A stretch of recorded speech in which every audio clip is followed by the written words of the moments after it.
I have the utmost confidence in the team here at FBI Oklahoma City that in the event something happens, they're all going to respond and answer the call.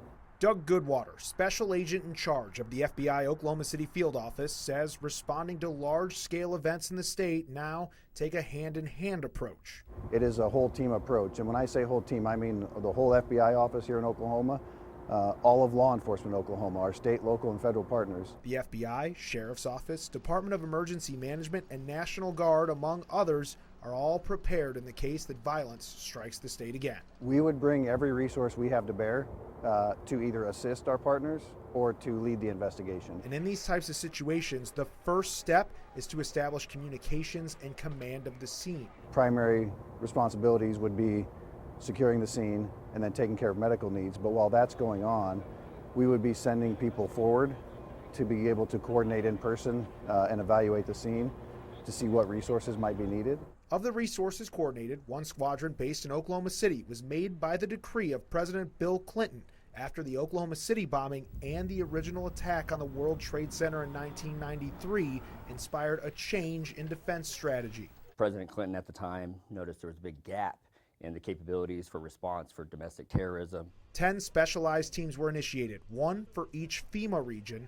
Now there's 57 teams across the country, with the third team in Region 6 residing in Oklahoma. This National Guard unit is full-time as opposed to the one weekend-a-month squadrons and can be at any disaster in Oklahoma within 60 minutes. Chemical warfare, biological warfare, explosive attacks, anything that the state of Oklahoma or the country might need.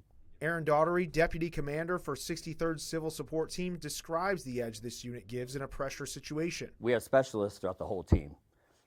There's only 22 of us, but every one of us comes from a different background. Because we go through all that training and we're all different backgrounds, it really doesn't matter what the problem is.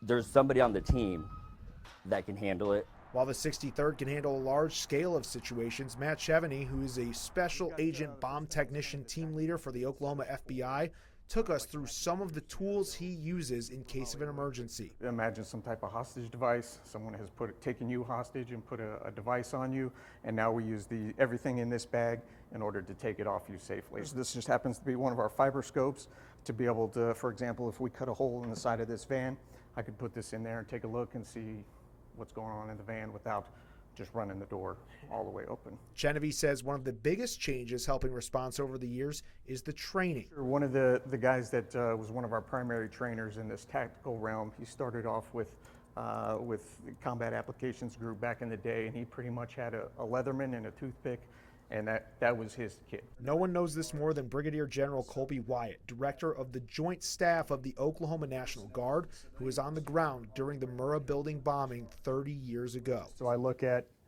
how we were developed back then in 1990 and the events that had us doing that type of operation to where we are now, and the level of training that we put into it now is by far surpasses anything we did back then. He can recall the original civil disturbance training he did was only 4 hours long. We would pull out the equipment like the shields and the wooden batons, maybe the face shields for our helmets, and we would line up and go through what we called stomp and drag.